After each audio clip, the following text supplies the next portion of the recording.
Welcome back, darlings. This week's video, I'm taking care of this bumper.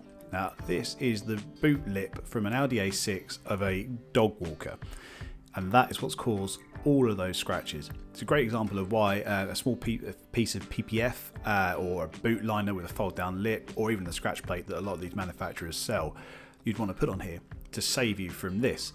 Admittedly, this wasn't the car that she normally used when she started the dog walking. Her other car broke down and she ended up using this one for the last year of its lease, and that's why it's ended up like this.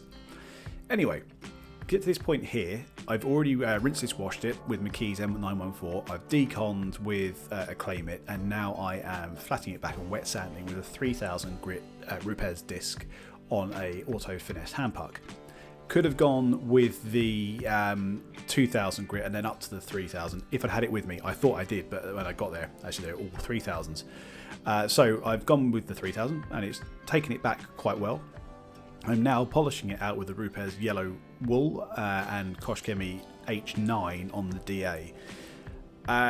Blue wool's more aggressive. They've got a microfiber now, which is kind of less aggressive than this. There's definitely more aggressive combinations, but H9 is a very aggressive polish.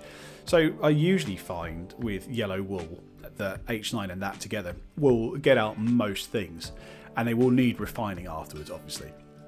However, I've done a couple of hits here, and you'll see I've done the whole bumper, a couple of hits, and eventually I switched to the rotary, so I will rejoin you at that point.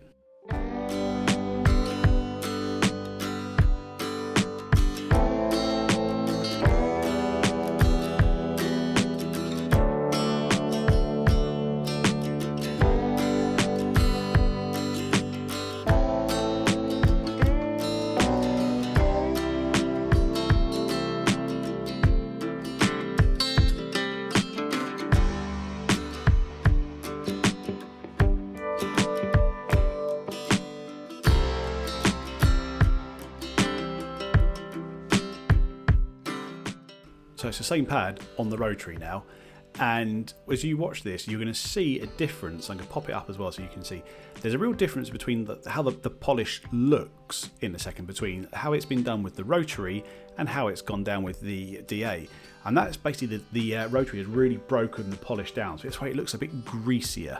But it's not, it's just the polish particles are really broken down, which when you're cutting is fantastic.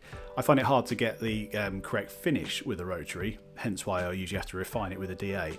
But there you can really see the difference between the two different types of polishing machine and how they work.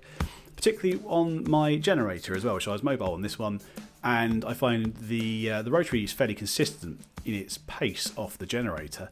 However, I have to run the DA at a higher setting. So typically I'd normally be about speed 3, maybe 4. Now on this, I have when I'm doing it off the generator, I have to run it about 5 or 6. So clearly it draws more than it, or it's not getting as much juice from my generator as it would when it's plugged into the mains. It's something that's worth considering if you're mobile.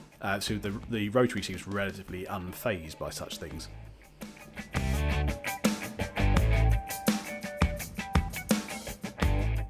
As I said, I need to refine this, and here I'm using Scholl Concepts S20 Black as the polish. It's a single step polish, very good for refining it, and I'm using, I think it's a Euro finishing microfiber pad.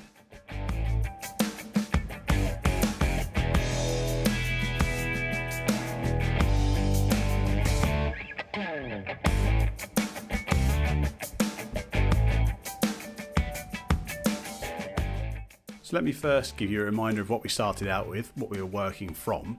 And you can imagine that the wet sanding and the cutting and the polishing here with the rotary and finishing off with the DA, this is what we've got. Drastic improvement. But always a reminder, you can't believe everything you see on the internet. It is a huge improvement, but when you shine a direct light into it, you can still see it is pretty scratched, and that's because those are deep scratches from the claws. You're not going to be able to get that out without paint, and that's why the PPF is a great idea to save that from happening. Thanks very much. I'll see you in the next one.